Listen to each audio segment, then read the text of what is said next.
আজকে আমি একটু চেষ্টা করলাম ভিন্ন ধর্মে কিছু করার। না কেমন হয়েছে তারপরে সবাই কমেন্ট করবেন কেমন করলাম। হাই এভরিওয়ান, আসসালামু আলাইকুম। কেমন আছেন সবাই? আমি তো ভালো আছি। এই তো আপনাদের মাঝে নিয়ে চলে আসলাম নতুন আরেকটা ব্লগ ভিডিও। কেকটা আমি নতুন নতুন শিখতেছি ডিজাইন করা। কেকটা বানাইতে পারি বাট ডিজাইনটা করতে পারি না, এই জন্য কি নতুন শিখতেছি, তাই ভাবলাম আপনাদের সাথে শেয়ার করি কেমন হয়েছে। আর আমি কেকটা কিন্তু সানফ্লাওয়ার থিমে রাখার চেষ্টা করছি। কালারটা মিলে নাই, তারপরও কাছাকাছি গেছি। আমার কাছে যেটা ছিল সেটা দিয়ে চেষ্টা করছি।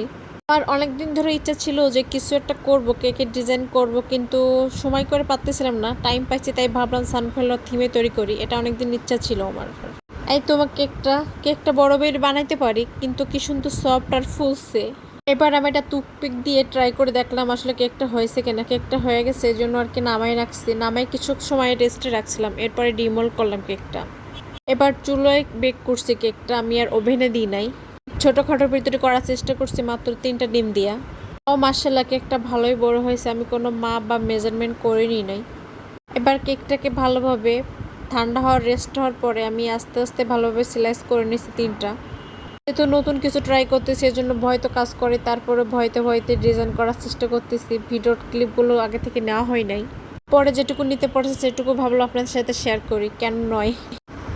সত্যি বলতে আমি এখনো শিখতেছি, কেমন হবে জানি না। ভয়তে ছিলাম অনেক, আপনার সাথে শেয়ার করতে ভয় লাগতেছিল। তাই না আমার কেকটা পারফেক্ট হয়েছে কিনা, তবে কেমন লাগতেছে অবশ্যই কমেন্ট করবেন। কিন্তু আমার এমন ভিডিও যদি ভালো লাগে তাহলে অবশ্যই সাবস্ক্রাইব করে আমাদের পাশে থাকবেন। কেমন হয়েছে জানি না, তবে প্রত্যেকটা স্টেপ আমি খুব যত্ন করে করার চেষ্টা করছি। কেক তৈরি করা কিন্তু আমার কাছে কোনো কাজ নয়, এটা আমার খুব যত্ন করে ভালোবাসার একটা জিনিস। তাই চেষ্টা করতেছি নতুন নতুন কিছু ডিজাইন শেখার। আমার কাছে সবচেয়ে কষ্টকর কাজ হয়েছে ক্রিম বিট করা। আসলে এই গরমে ক্রিমটাকে বিট করে রাখা যাচ্ছিল না। বারবার ফ্রিজে ঢুকায়া তারপর একটু স্টিক করে বিট করে বারবার বিট করার পরে যে হয়েছে, কাছে কেন জানি না মনে হচ্ছিল বারবার ক্রিমটা গলে যাচ্ছে। নতুন কিছু শিখতেছে তো এই জন্য এমন হবেই, এটাই স্বাভাবিক, এটাই আমি মেনে নিয়েছি।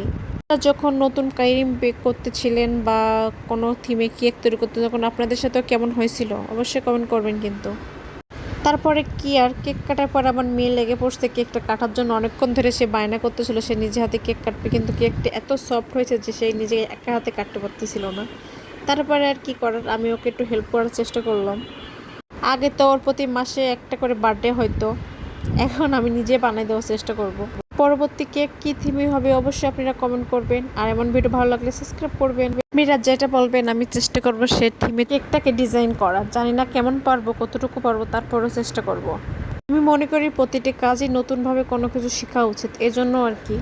এটা আসলে কোনো খারাপ বা কোনো কিছু আমি মনে করি না। এটাকে মনে করি নতুন কোনো কিছু করা, নতুন কোনো কিছু শেখা। খারাপ হইলেও হইতে পারে, এটা অস্বাভাবিক কিছু না, আমরা তো মানুষ।